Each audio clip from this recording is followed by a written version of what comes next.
Welcome to Post-Traumatic Thriving, where we explore life's toughest issues, along with the art, science, and stories of resilience.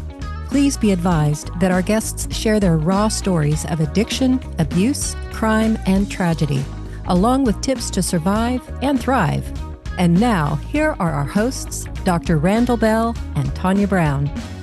Hello, hi, I'm Dr. RandallBell. Welcome back to Post-Traumatic Thriving. We're here with our incredible guest, Danny Ray. Danny, how are you? I'm doing fantastic. Thank you for having me. Yeah, thanks for being here. It's a big deal. Yeah, I've been really looking forward to this one for a long time.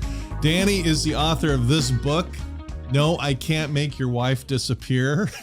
The title alone was so good that Penn and Teller actually promoted your book for the first time, I think, on their show. Am I right about that? They ended up not promoting it on the show, but we did do a whole piece that I have separately that wasn't a part of the final episode. Yeah. Okay. Well, Danny appeared on their show. We'll find out in episode 3 if he managed to fool Penn and Teller, which very few magicians do.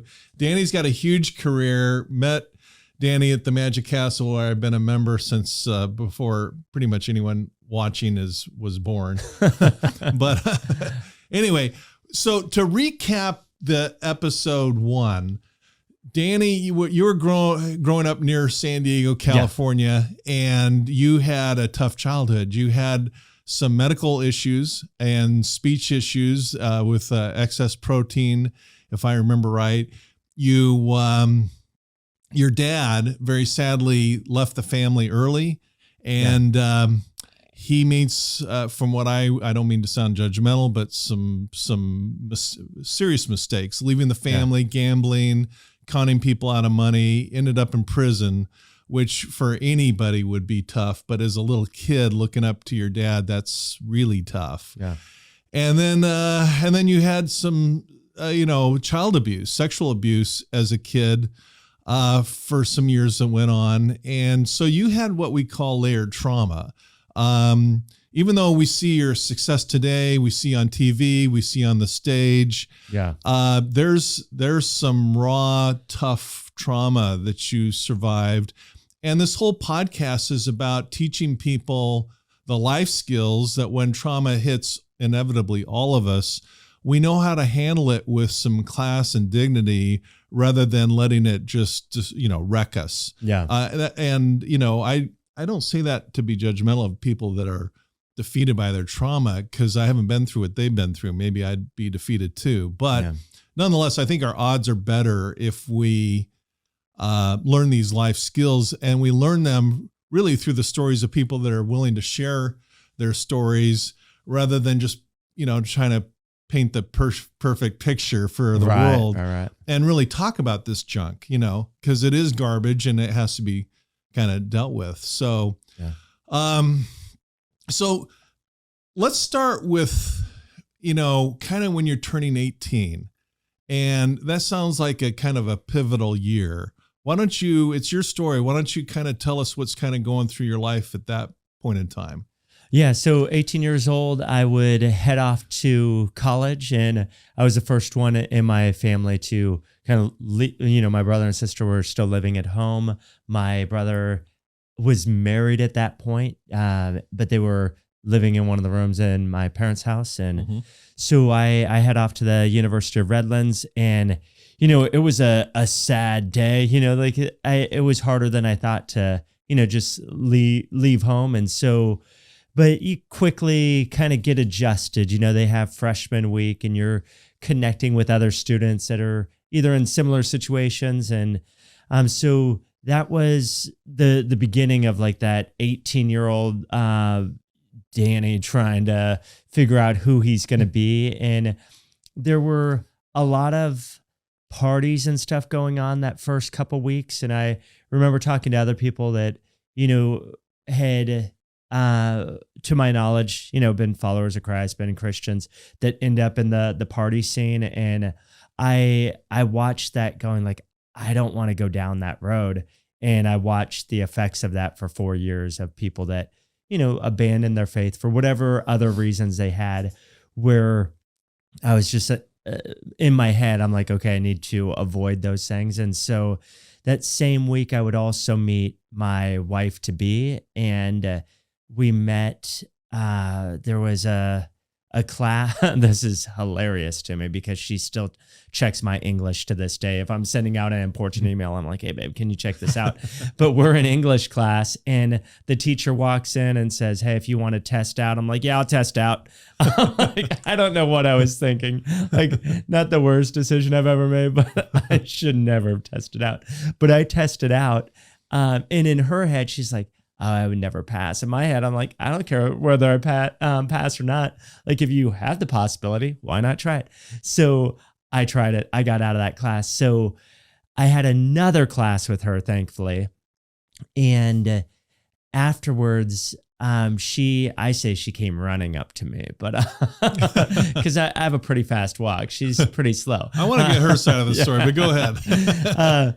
I'm pretty sure she was running up to me. And asked me some questions. She was looking for a church and wanted to know, like, she didn't know whether I was a freshman or not. And I'm like, I'm a freshman. I haven't found a church. She's like, well, do you want to find one together? And we talked for about 2 hours. And then I walked her back to her dorm and I said, what's your name again? Oh, gee. Nice move. So yeah, she says, I totally made no impression. I'm like, no, I was so dumbfounded, Nice recovery. I mean, just, you're beautiful. I just didn't even know. So, of course, I couldn't remember your name. So, yeah, that's the beginning of like that first couple weeks in college. And really her, meeting your wife to be changes the trajectory of your life. And sure.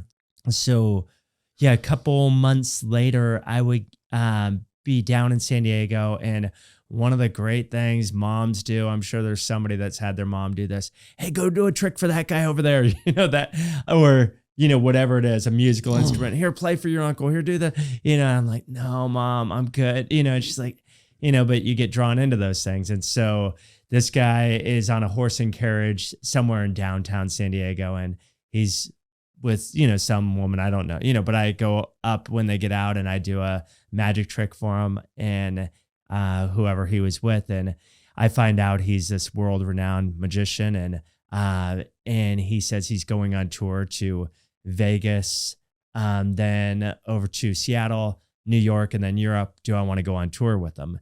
And this is like at 18. And you're 18. A dream come true. Yeah. Difference is, now I pray through things. I think, I don't just say yes because I want to do it. So I pray through and feel like God's telling me, no, don't do this. And I'm just like, okay. So I call him back up and say, I'm not going to do that. And my wife is like, of course you're not going to do it. I'm with you. What are you doing? She didn't want to say no for me. But she was dating somebody else at that time. It wasn't like but we'd become close by that time. We were seeing each other, at least once a day, going out for, college. It's like you have breakfast, lunch, and dinner on campus. So, we're having 1 or 2 of those a day together and, becoming really close friends by that point. So, yeah. Yeah. You're lucky you met your wife in your freshman year in college at Redlands University. She was 17, I was 18, and then she turned 18 shortly after. Yeah. So okay. Yeah. Did you let her know right away that you were into magic and your whole kind of I was working a restaurant at that time, and I think I was borrowing her car. Do you remember Bobby McGee's? That was a restaurant that had different, it's definitely like a 80s, 90s restaurant that, wouldn't make it today and went out of business. But at the time it was a really fun restaurant. And so I would do magic there. And I did magic at that restaurant and a couple other restaurants through my college career. Yeah. Gotcha. So she came to that a couple of times and I borrowed her vehicle. Not every time, but yeah. Did you earn your way through college doing magic? Partly. Yeah. That was my main job, was doing magic through college, but it didn't pay for, it was, even at that time, I think all 4 years was $100,000, around $25,000 a year. So my parents were taking loans, we were taking loans, and then I was paying some out of pocket. Yeah. Gotcha. So, yeah. Okay. All right. So you're kind of grounded in your faith. You're in college. Redlands is a great university. You meet your wife, and then sounds like life's going pretty good at this point. Is that fair? No, things are going really well. Getting stable. Yeah, we're getting stable. That year we went to a church. We found a church together, but it wouldn't be until sophomore year that it really, I would say, changed my thinking and just what I do. Is she wanted to get involved in youth ministry, and so we ended up going to a different church. And I talked to the youth pastor. I was like, "Hey, she wants to get involved here." Like I had no interest. And then I sat down. We watched a comedian for some show at the church that night. I was like, "Oh, this is fun. People could do this for a living." Like I didn't know that there's comedians, speakers, that go around the country, and I was like, are there magicians that do, so that started to kind of run through my head. But that night I sat next to, a young man and talked to him and found out some of his story. And then I was like, okay, God, I get it. You want me to get involved in the youth ministry too. And so we both met with the youth pastor, and in a sense that the rest is history, because I've worked with young people ever since, from the time I was 19, when I was terrified to meet with high schoolers that were almost my age, and it was nerve-wracking. But then it just grew on me, their pain, their struggle, and being able to help them in the journey wherever they were. Well, I mean, that's kind of a clear message I'm seeing, that I know you connect with the youth big time, because I've seen the videos, but I think your childhood traumas, as horrific as they were, and I'm not trying to sugarcoat anything, but that gave you a special empathy for what today's youth are going through, because unfortunately there's still child abandonment going on. There's still sexual abuse. You didn't get one dose of trauma. You got 3 with the health problems layered on top of that. That's why you connect with the youth, in my opinion. I mean, is that kind of how you see things? Yeah. I mean, it's always hard to know exactly, why those things work, but I've been on the road for a while now. January will mark 20 years. And so there, and I did youth ministry for almost a decade before that. And I never thought I'm 48 years old. I never thought at 48, I'd still, have a heart for young people and want to see them succeed and thrive. And I just didn't see that as the trajectory at 19, but at 19, that was the beginning, the genesis of really starting to work with young people. And I started to see like all these young people would do something together. And there's always 1, 2, 3 kids off to the side, that didn't fit in, and I just magnetized to those young, mainly men, even though there were some, young females I talked to, but you have to have boundaries in those situations and hand off to the right people. But I would, have conversations with them and try to find out their story and how, we could get them connected and a part of a family, part of a team. Yeah. It's interesting you say that, because I read a quote that just this week, it said one of the kindest things you can do for others is to include them.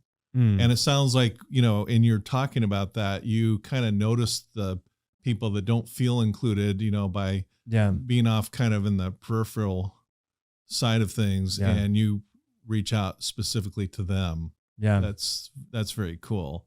And so you're getting your feet on the ground after this tough childhood. You are connecting with your wife. You got married, if I remember right, when you were about 22. Did I get that right? We dated. We started dating March 20th, 1993. And you got the date down. I know.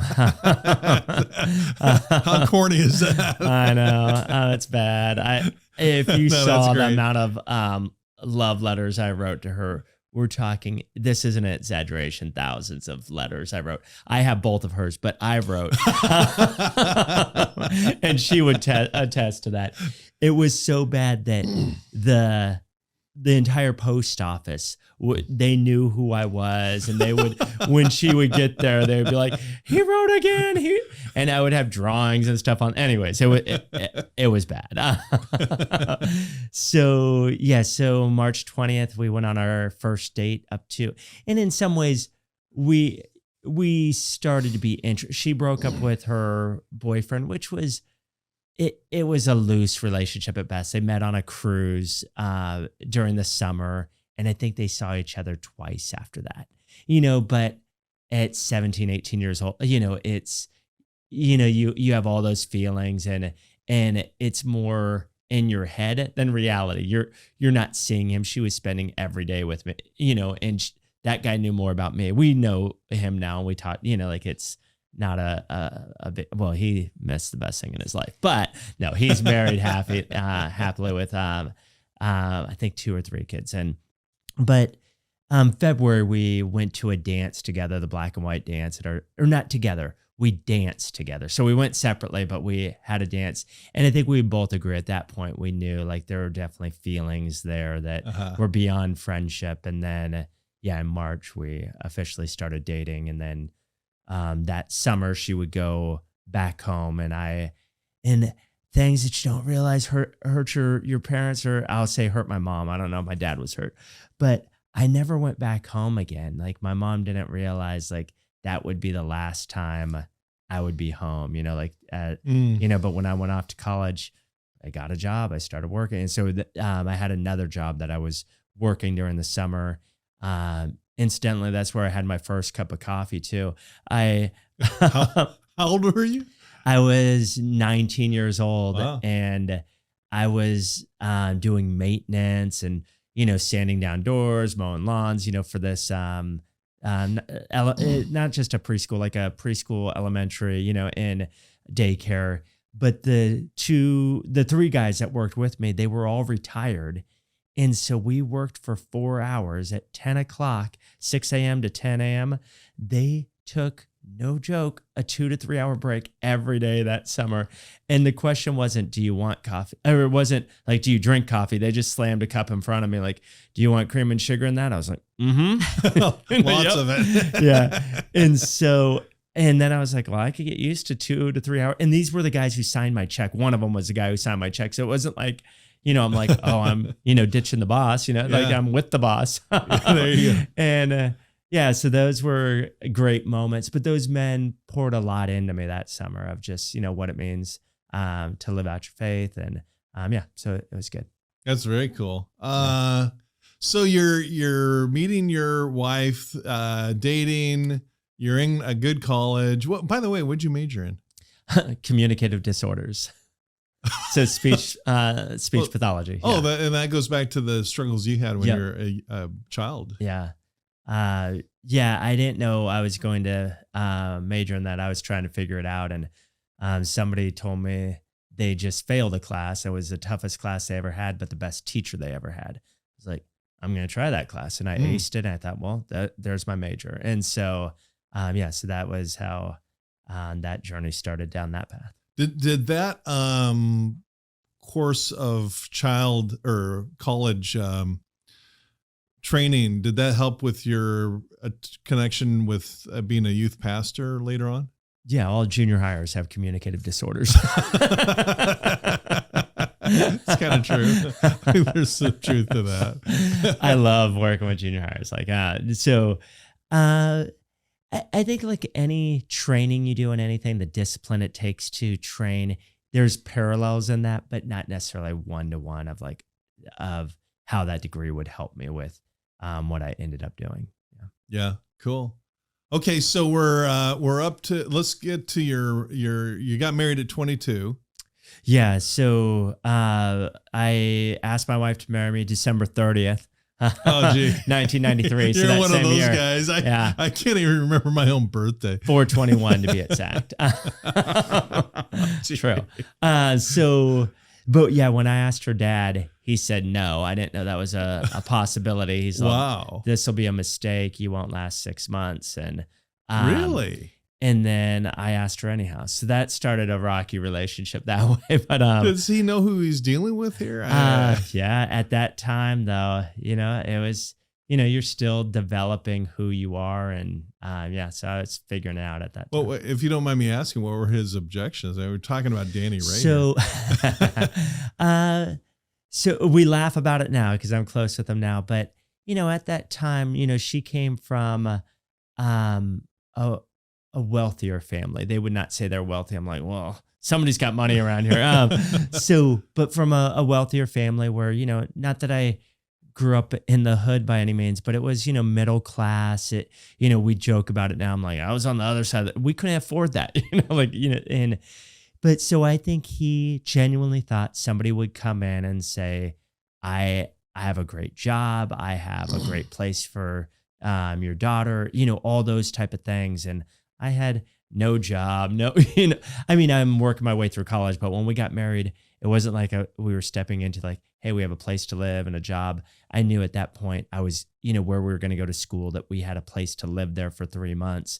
But after that, it was like, figure it out. And so we were literally on an adventure figuring it out, and we were fine with that. But I think that was, really scary. And now having kids that age, I'm like, I understand, that could be pretty scary when, like my artistic side of like, everything's going to be great, we'll figure it out. He was, he's a financial guy and investor, and, he wasn't sure about this investment.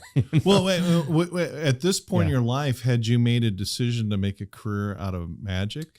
No. So probably if you had let him know that would have really shut the deal down. Yeah. Talk about, the two, I don't know, there's probably shakier, whatever, professions, but entertainment and ministry, or he would let me know when I was a youth pastor. He's like, you're making below the poverty line. I'm like, thank you. I wasn't aware of that, but now I am, He's building your self-esteem big time. Yeah. And he's my biggest fan now and supports me and all, but it for a variety of reasons, I think it took us a little bit to get there. And there is that right or wrong, trying to prove yourself to your father-in-law and wanting his approval and all those things. Yeah. And probably, without me even being aware of it, the abandonment issues and not wanting his approval. I mean, 100%. Well, and it's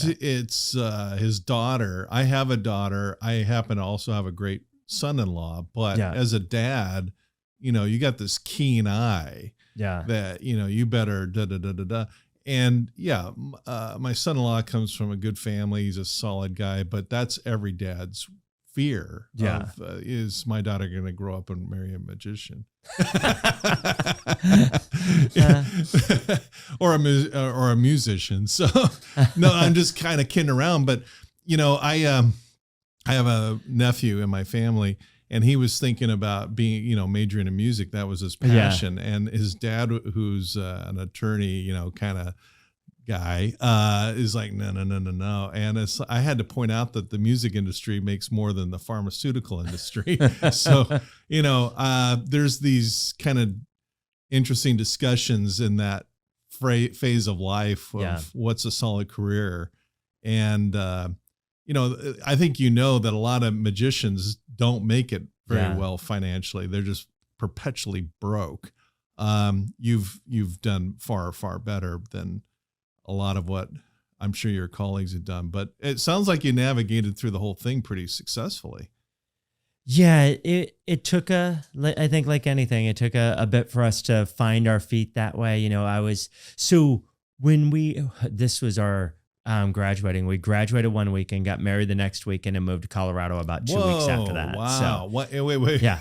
Hold on. You got married in a week, and then we graduated one weekend. Okay. The next weekend we got married. Yeah. Because her parents said they were paying full ride for her college. If you get married, he needs to pay for those bills and you need to pay for those bills. Figure it out. We're not going to pay for your college. So we're like, well, I guess we'll wait a few years, So we waited as long as we could. The next weekend we got married. And then a couple weeks after that, so we moved to Colorado to go to Fuller Theological Seminary.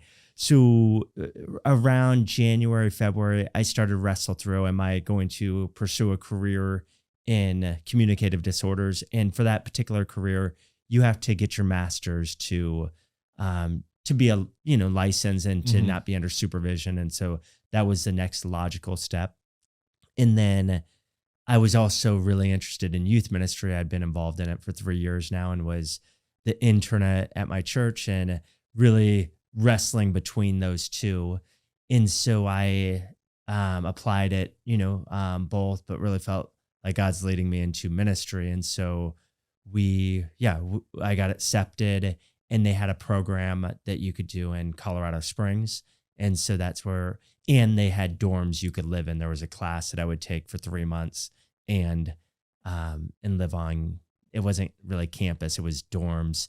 Literally, our first weeks of marriage, we put 2 bunk beds together, scooted them together. But to see the other person, you had to lift up your head and like, oh, there you are, babe, and then go back down.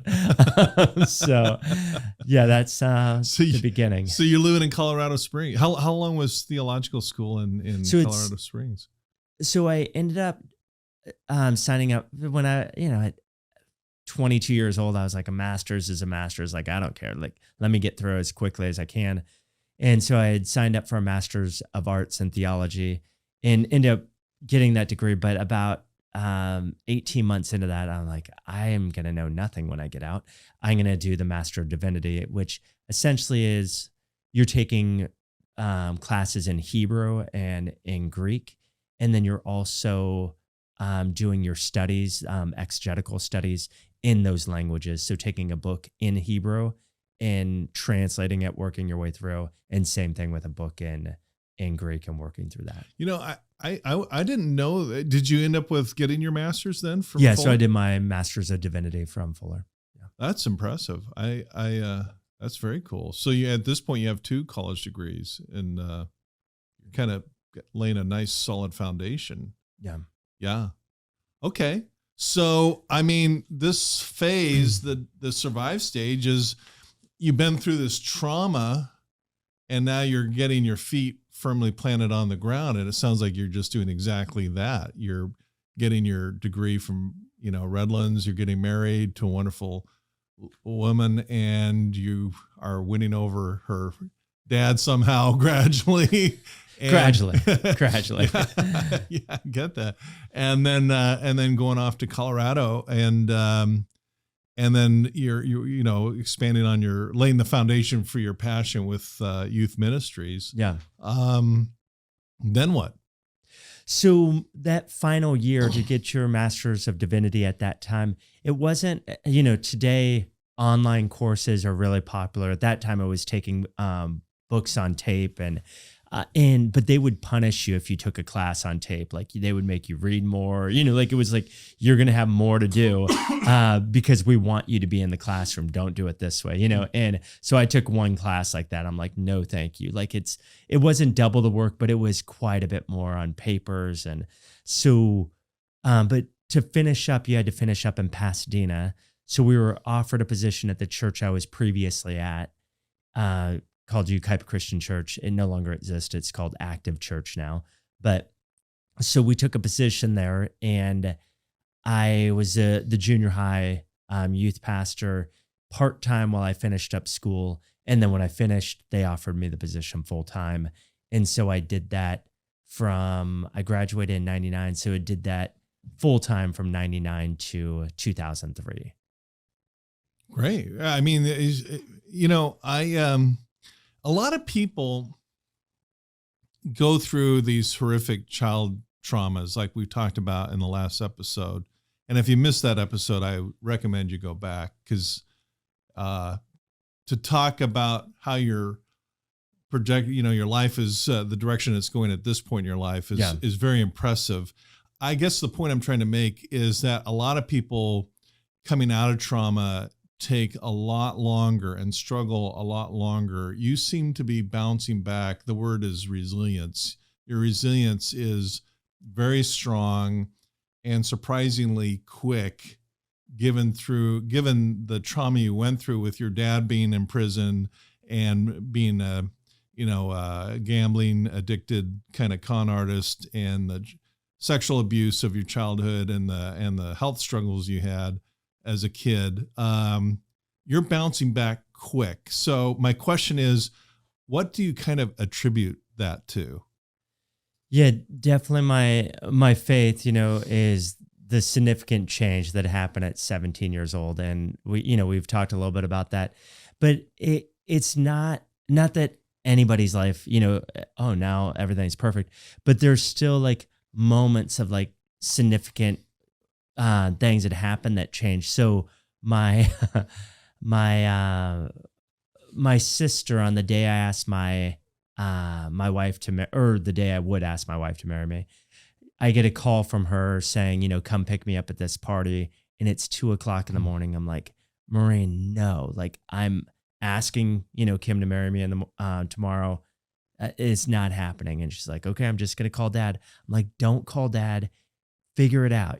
She, pressure me. So I end up, oh no, she was with me at the house. Sorry. She's with me at the house and wanted me to drive her to pick something up. But she ends up going into this party and staying there. And I'm just sitting in this car and I just get furious. And because she's like, I'll just go grab it and I'll come right back out. Well, she's just at the party now, And so the way I would meet my brother-in-law, little did I know that I was meeting him at that point, is I finally get out of the car and I'm just furious, that she would essentially con me, to drive her, 30 minutes away to go to some party in the middle of the night, and then expect you to sit outside. Yeah. And sit outside and wait for her, like I'm just going to go grab my purse. And so I have no idea where it is. I get out, I just like listen for the music and, find the music. And then I'm banging on this door. My, brother-in-law, would open it up and he tells me like, yeah, you were in, pajama bottoms and no shirt, like, where's my sister? Bring Maureen out here, like yelling, he's like, here's this tiny guy, yelling at me, but she comes out. I'm like, we need to go now. And then we got in the car and I drove recklessly, just so frustrated with her. And I remember that next day after, I calmed down going, God, I never want to treat anybody like that again, or let myself get to that point. And I feel like that was one of those moments where I made a decision, like it's never worth getting that angry, driving recklessly over essentially somebody lying to you, and so that was like, a point where I realized like my anger is getting the best of me. God, I need you to heal that in me. Would you do that? And so I feel like that changed, was a huge change in me being aware of my anger and letting that get out of control. And I've never, like, from that day been that angry again. Like, it was a significant change. So I feel like there are moments like that over, a decade. Kind of milestones. Milestones of like overcoming and learning to recognize these things that came out of the trauma and how I used to deal with things and going like, okay, that's not a healthy way to deal with things. When my wife and I first, were first year of marriage, I drove past, they don't even exist really anymore, like adult, porn shops, adult shops, like I guess they do. It's all on the internet. It's all on the, but I would, drive past one every day on my way to work. And then, that first year of marriage, I walked into one and I hadn't looked at pornography stuff since I was like 17-ish, and thought that part of my life is done, and now it just brought everything back up and I had to make a decision. Am I going to tell my wife, or am I going to hide that from her, and made a decision to talk to her about it. And we ended up going to counseling and realizing like, this is a long struggle with pornography from before puberty. Like I was aware of stuff, looking at stuff off and on. And then, by the time I hit puberty, that was like a normal part of my life. And then at, 17, come to faith, I was like, nope, that's done. So then all the questions of like, why is that of interest? Her not feeling like she's good enough. And then having to go like, no, and the counselor helped us to navigate, like, not that it's not about you, but it's not like this is a struggle I've had for a long time, and together, let's work through this. But she tried to connect it to like our sex life. Are you not? I'm like, no, I'm like, it's like in every area, like things are going well, but I ended up falling back into old patterns. So we had to figure out what are those patterns? What are the stresses? What are the different things that bring that on, or the desires? And so we navigated that together. And How long did that kind of meeting with a therapist and dealing with that issue, how long did that go through take? So I think those are two different things. I think it was probably maybe 6 months of counseling. And at the time it was like on a sliding scale, but here's the magic side of my brain. At that time, magic books, almost all of them were $40. Mm-hmm. And I think we were paying like $50 or $60 for counseling. I'm like, every time we go, this is a magic book. Like, I'm going to figure this out. Like, it's a weird like type of thing in my head, but that's exactly what was going on. And we couldn't afford $50 or $60 at the time. We were eating macaroni and cheese and top ramen and a father-in-law that's like, you're making below the poverty line. You know? This is big bucks we're talking about. Yeah. So, but yeah, there's skills that we learned in there that we still use to this day. And then the other side of that is it's still a conversation that we have. When I eventually, and we'll get to this part, started to go on the road, I think it was the skill set that I learned, and being vulnerable with her and honest with her, because being on the road, all of those temptations just go way up. Like they're going all the way back to like biological father stuff. To this day, I could be a womanizer. Like that door's wide open if I wanted to go down that route. I could have any life I want on the road, because for the most part, nobody knows me on the road. I could do whatever I want, but that's where it comes back to character, integrity, and who you are. And that's not who I want to be. Yeah, I get you loud and clear. I was just having breakfast with a bass player who's played with some really, A-list, bands. I'm not going to mention any names, but he was kind of saying the same thing. And, he had made some, he was flying straight as a bass player for major acts, but his wife at home was, it was a temptation for her too. And she yielded to that. And so that ended his first marriage. And then, he got on the same page with where he is now, but really good guy. But when you're on the road, both parties are, there's a lot of temptations. You mentioned a lot of, in your journey and getting back on your feet, you're talking about faith and God. What do you say to somebody, because you're a legitimate theologian, with a degree from Fuller, that's very impressive. What do you say to somebody that says, well, forget religion, I don't even know that there's a God, and what's your response to somebody who's kind of got those questions in mind?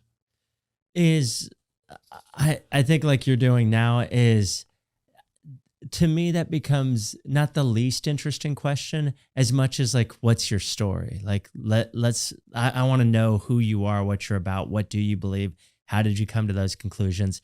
And oftentimes, especially if people are like anti-God, it's almost like you could come back to a point where their mom died or something significant happened that triggered, like, if God was real, he would show up for me. I prayed and prayed and prayed and nothing happened. And that's where I would rather go in that conversation, is talking about how they came to those conclusions, instead of, in a sense, like, hey, let's prove there's a God. Like those questions early on were really interesting to me. And I had conversations about, trying to prove the existence of God and, all the apologetic type of stuff.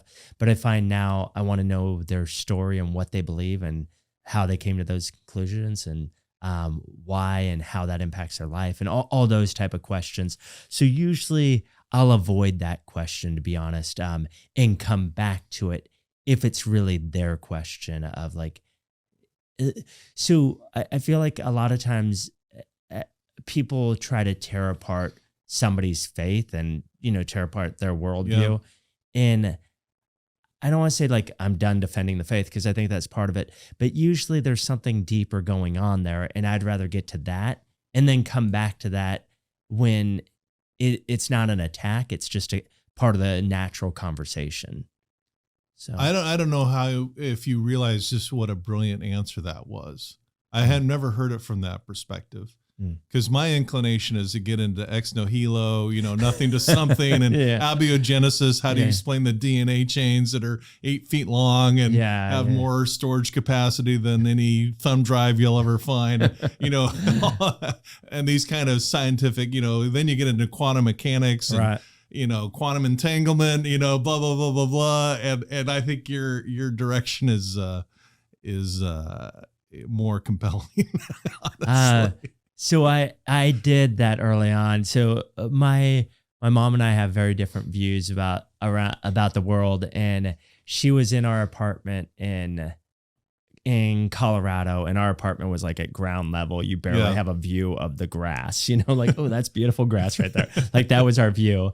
And she believes like it's just completely irrational to me, so I said, if somebody was to throw a rock through this window, we would definitively be able to say like a rock was thrown through that window, it was broken. She's like, well, if you believe that, if I believe it wasn't thrown, well, no, Mom, somebody either threw the rock through, and that's like, and she's just like, if you believe that, you believe that.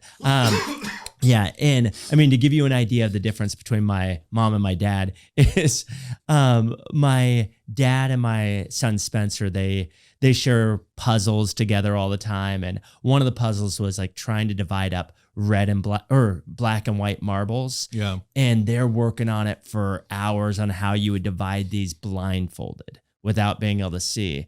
And my mom's like, well, that's dumb. You just feel the aura. There it is. You don't need any scientific data. You just feel the aura of the colors. Like the colors have different auras. Thanks, Mom. Wow. Okay. So I think early on with her and with a number of other people is that I'm trying to prove. And then I just realized like I'd rather hear their stories and find out, their pain points with God. Because I believe everybody has wrestled with that question of like, is there a God? Like any rational person, at some point you go like, how do we get here? What happened? Yeah, how did the Holocaust happen and all these horrific things? Yeah, and so I think you have those questions about on the other side, with death, with any number of things. And so I want to find out how they came to those conclusions. And often it's out of the pain of some story in their background. That's really profound. That's a game changer, that point right there. Okay, so getting back on track with your timeline, you're 22, you're married, you finished theological school, you're back in Pasadena. Yeah, so I would have been 25 at that time, when I finished. Yeah, and we're having our first son at that time, 1999. Our first son's born. Oh, that's very cool. So becoming a dad yourself, realizing your biological dad wasn't so much of a dad, that must have been a profound moment. Yeah, it was. It was definitely profound and beautiful, and all those things you experience about how you understand the world when you have kids. I think it does change you in the process of changing diapers and in the immense love you have for somebody that can't say anything, do anything for you, but you just have this immense love for this that's almost unfathomable, like what you would do for your kids, like it just doesn't, it's again, not rational, like that type of love just doesn't make sense in a rational way. But yeah, so that was the journey, but now things are coming back to, with Kim and I of, statistically, and her background's in psychology, she's a therapist. And so she is like statistically, abusers abuse. Like, are you going to abuse her? And so now I'm wrestling through that in a whole different way with her in processing those things, going like, I would never, but then going like, I mean, maybe would I? I mean, and so those are things like it. 19, I think I was 18 or 19, where my uncle said, that's not who you are. But now I'm, further into that going like, is that who I am? And praying through like, I don't want to be that person, but those things happen, but that's not who I am. Well, that's a critical point right there. Well, you made 2 points. One is, the love that parents have for their kids can't be measured. I remember when I woke up to that reality, my first son, he was just an infant, and we were headed off somewhere, and he, needed a bath, but we didn't have time. So my wife just said, "We'll just hose him off in the shower," So I turned on the shower quickly and I jumped in with him, and accidentally the water was scalding hot. And in an instant, without any thought, just a total instinct, I turned my back to take the hit on the scalding hot water to protect him. Yeah. And then I, of course, got out of the shower and adjusted the temperature. But my point is that parental instinct is so strong that you would easily take the hot water or any pain being inflicted rather than it affecting your kid. Right. And it really woke me up to that profound instinct that, normal parents have. Not all parents do. Right. But, your second point about abusers abuse, I think, number one, you stop the cycle, which is, what needs to be done. That's what we talk about in this podcast so often, that, this has been going on multi-generation. Your parent was abused and their parent was abused, and it stopped with you. That's something to be immensely proud of, really. And then just, recognizing your character, that's not me. But, I guess a lot of people who continue the cycle just make excuses and say, well, that's what happened to me. So, that's kind of a lazy, thought process. But I think it's admirable when anybody just says, no more of this nonsense. Yeah. And I wish it was like, I didn't become an abuser, all that kind of stuff, but it wasn't as easy in my mind as like, well, I'm just stopping the cycle. It was definitely like, maybe I will do that. I didn't know definitively, like I would never, and I tried to tell her, like, I can't imagine ever, like that. That's just crazy to me to think, like, but do we need to go to counseling again and talk about, I don't know, for any relationship, just trying to be vulnerable and honest with each is like, babe, I don't have any desires like that, I've told you about like my sexual struggles here. Like I'm open about that. I've told you about my past sexual history, and, she would wonder like, oh, are you thinking of her? No, that's not even in the equation, all those type of things. So I think being vulnerable in those other areas, there was a confidence in this area when I said, that's not happening, and if I even remotely thought, I would let you know and we'd figure it out, get counseling, but I'm not doing that, and so that was probably a year or two of like regular conversations, of talking, like regular being once every other month or, but it wasn't just like one and done, like, oh, I won't do that. Yeah. Let's not talk about that again. Your book, No, I Can't Make Your Wife Disappear. It's really kind of a marriage counseling book in a way. It's how to keep your wife around, basically. And I guess the theme, what I'm hearing from you, Danny, is honesty. Just saying, hey, I did struggle with this. I'm not going to lie and cover it up, but no, I'm not struggling with that. So there's a trust being developed in terms of, what is the true state of affairs. Right. Yeah. Okay. So you're in Pasadena. Where do you want to go next with your timeline? Yeah. So at that time we have Brian, and I am still doing youth ministry and really in investing in students. I started an event that I think all these things come into play now, where we didn't have that many students in the youth ministry, but across the country, like statistically 25 is like the average number, somewhere in there. But we had maybe 17, 18 kids at that time. And I did an event just to kind of figure out how they're doing. Tell us how you like the games, tell us how you like this. But instead of just asking the questions, I had all the leaders like dress up in coat and tie, and we put white cloths over our arm, and we served them like they're kings and queens, and, asked them these questions, and everybody had a different presentation. Well, the kids, loved it. And so we did another one. I ended up doing like one that was called the Wonders of God Science Extravaganza. And we did all these science experiments that had, biblical themes to it.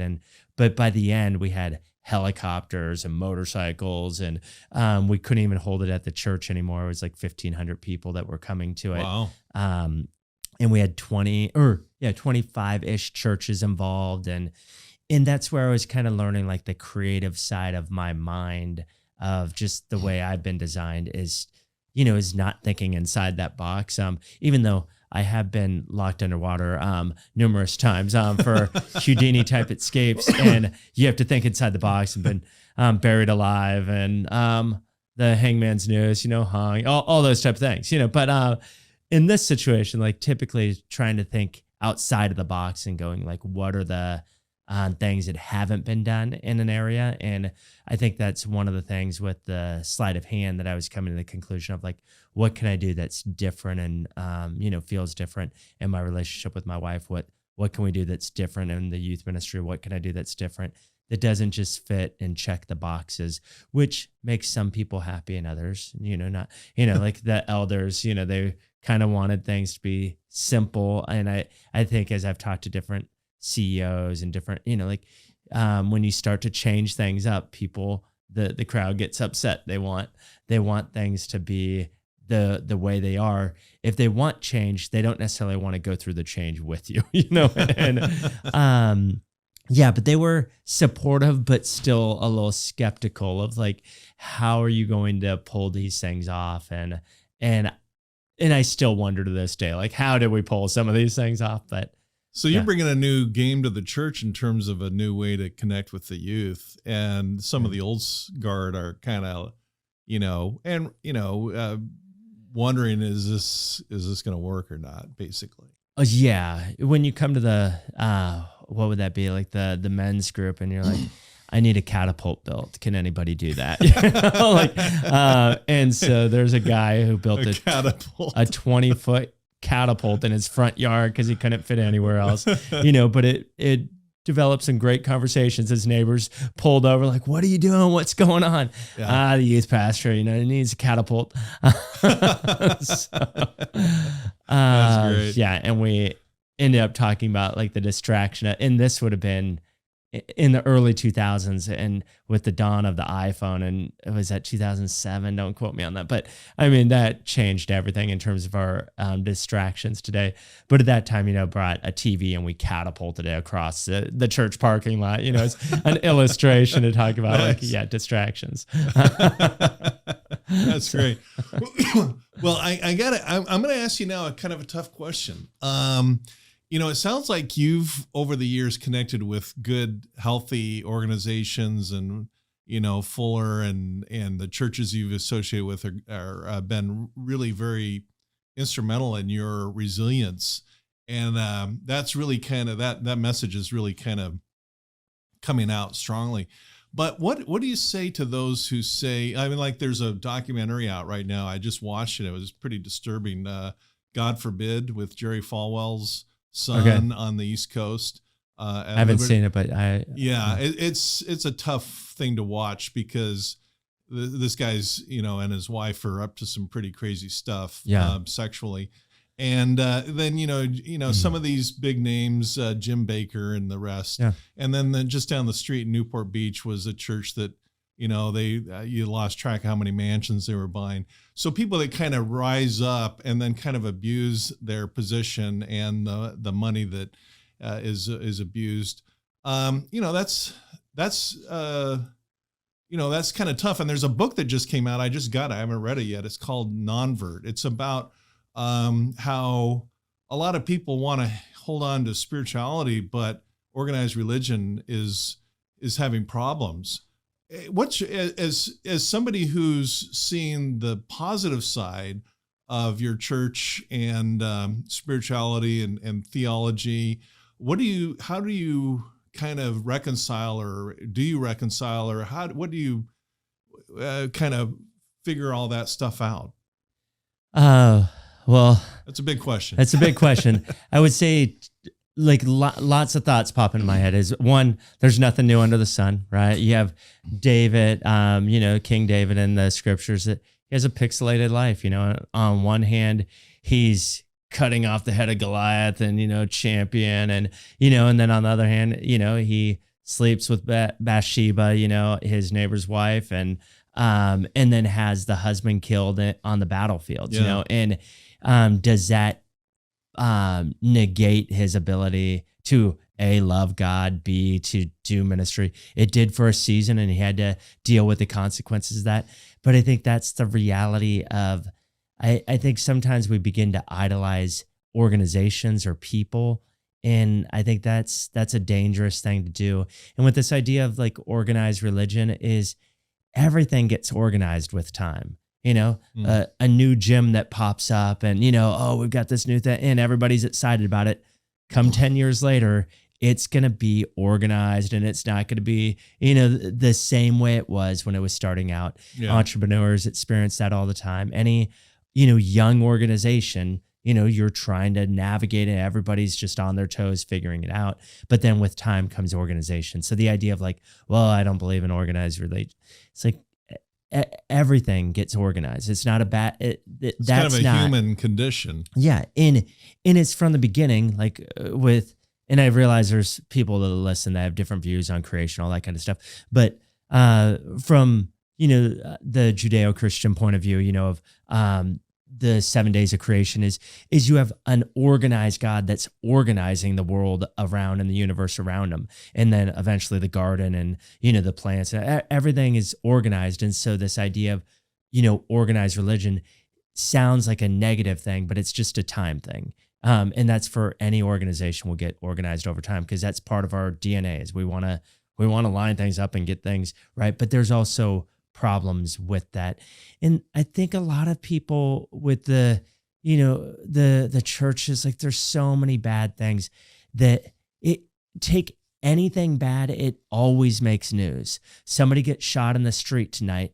That's going to make news. 1,000 people walking that same street every day will never make news. So we begin to see those things and think the negative is the normative, and that's not true. I have some friends and Catholic priests, that have had to walk through all the accusations in the last 20 years. There are truths to all that stuff going on and uncovering of that. But for everyone, there's another 1,000 priests or, whatever that number is. I don't know the ratio. Yeah. Please don't call RandallBell with the ratio, Yeah, don't. But that's always going to be easy to make news. And then easy for us to back up our belief system of like, I don't do organized religion because of this. I don't do fill in the blank because of this. Instead of like, what are you really upset about? What's really hurt you? And this is where I come back to story is usually that organized religion, you find out how you talked about being included. I think that's a part of our DNA is to this sense of belonging. Mm-hmm. And so when you go to a church of any faith and you feel like for whatever reason you don't belong, like that has a really negative impact, and you become the naysayer of that particular group of like, hey, I went there once or I was there for years. And that's often, people's stories. And something comes up, maybe they go through a divorce and the church doesn't handle that well. And so now they have a negative view of the church of here I'm going through the most difficult thing in my life. And you didn't show unconditional love. You didn't show grace. You didn't show forgiveness. Yeah. You shunned me and, put me down and made me feel ashamed of what I'm going through. And so those things have a long-term impact.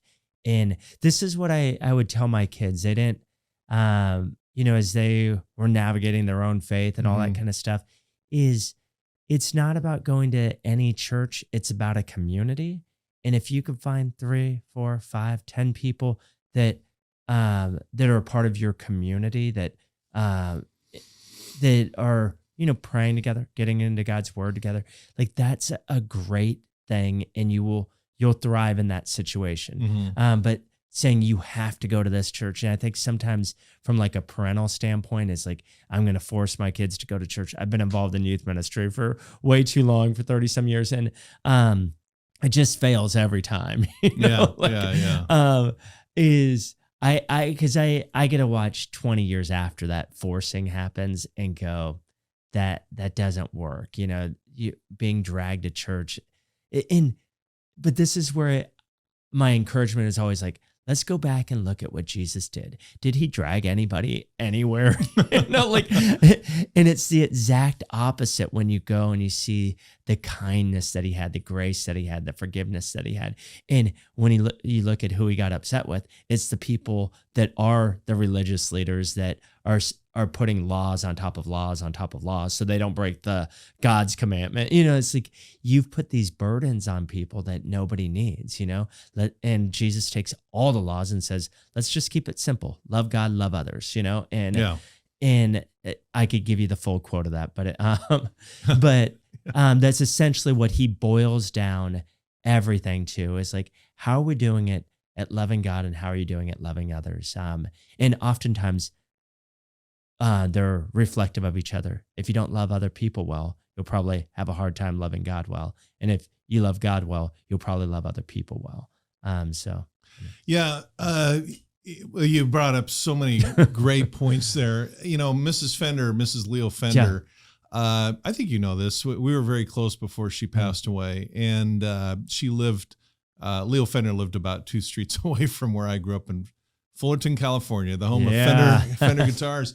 And, she attended a church for years. In fact, her family founded the church under their apricot tree in their backyard. Oh, wow. She attended for decades. And then, a new pastor came along and it kind of, and sadly went off the tracks. And so she had started attending a new community. So I guess the point is that you've got to never assume that while it's good today, it's going to be good in perpetuity, and always have your radar on for anything amiss. And if it becomes unhealthy, get out and find, and it's not just churches, it's jobs or communities or neighborhoods or businesses can be healthy or they can be mediocre or they can be toxic. And always just as a normal, healthy human being, keep your eyes open because, there's no guarantees. And I loved your point about the fact that just because there's one lousy restaurant doesn't mean they're all lousy. We stop eating at restaurants, or you take any example where it makes the evening news and that is generalized over everything. Because you're right. For every mega church that goes down, there's innumerable mega churches that are happy, healthy organizations. So the key is to just have your kind of radar on, I guess. That comes down to governance too. In our political system, we have checks and balances. In the church, there's designed to be checks and balances, and those easily get out of whack in the same way they do in any political system, which I think that's the hard thing for people to realize is, the church has church politics, and there's, the pastor has people that are over him to check on him and make sure. But sometimes with egos, especially when you get into numbers and growth and look how great we're doing and I'm doing this and without me, this would fall, and then you get, that arrogance. It doesn't do well anywhere. Well, and arrogance and being above checks and balances. If you're in any organization, church or business or family where there are checks and balances, watch out is my 2 cents. It's like I was listening to Shonda Rhimes, who's written, a number of the best-selling TV shows, including like Grey's Anatomy, Scandal, a number of things. And she's like, I don't have the freedom to just go write whatever I write because I've done, thousands of episodes now. She's like, I have to work within the constructs of the organization, and they want this. And I go, well, I do great in that area. But if they said, hey, can you do something on NASCAR? She's like, that's not what I do. And I think the moment people get outside of what they do well, which happens as you get people in a higher position and they think they could do anything. And then they end up, getting themselves into trouble. Like you talked about with, some pastor that's buying mansion after mansion. It's like, at what point, like that first decision probably was justified in the head, but then it just becomes normative, and that's where things get scary. This is just my own philosophy, but I think health, excuse me, I think that healthy organizations, you can see kind of a philosophy of mind, body, and soul, kind of a holistic mind, body, and soul philosophy. Yeah. Whereas the toxic folks that go off the rails and start buying the mansions or having the weird sexual escapades like the documentary, they take mind, body, and soul and they extract out of that sex, power, and money. Whenever you see an organization that's about sex, power, and money, that's usually a big red flag to get away. Yeah. That's my own 2 cents. But that's been my observation, having worked on numerous disasters and scandals and things. The usually perpetrators, that's what they're going for. They don't, they're robbing banks or doing whatever, and it's all about sex, power, and money. But anyway, on that note. Yeah, on that note, Mel, you've been kind of quiet. What in terms of survival? Any thoughts on or questions you got going through your mind? Wow, just youth ministry, marriage, kids. Did you ever have time just for yourself and your magic, or how'd you find that balance during that time? I would say there's an imbalance and possibly a sacrifice. I don't know how, I would look at that, but I made a conscious decision to go, I need to invest more in my family than I do in the magic side of it. And like you talked about, most magicians are broke, and we've been broke at times, but there's also the financial side of that. Is how do you figure out, how do you get a gig, and the business side of it, right? And so that's where that combination of things takes a lot of time and energy to develop that side. And so I would spend, the last 20 years I've read, countless books on marketing and business and all sales. That wasn't my background. So I'm I need to learn this stuff, because we're out there doing it, and not just the magic side. But I've made numerous decisions with my kids to try to prioritize them. One is I've done, I don't know how many thousands of shows now, but I fly not every weekend, but almost every weekend, minus the pandemic. Long story on that. That's a different traumatic deal. There's another trauma. Losing 100 shows overnight. But I, to this day, I take the last possible flight out and the first possible flight home. So this weekend when I was in Michigan, I went to bed at 2 a.m., got up at 4 and, get to the airport. And my kids know, me, you have the choice of me present and tired, or I sleep in, enjoy the day, come home that evening, all recharged. And I just made a decision like that. If they have to go to therapy because of me, high possibility. But I want them to know, I did my best to spend every possible moment I could, not just enjoying I'm in New York, I'm going to hang out for a few days.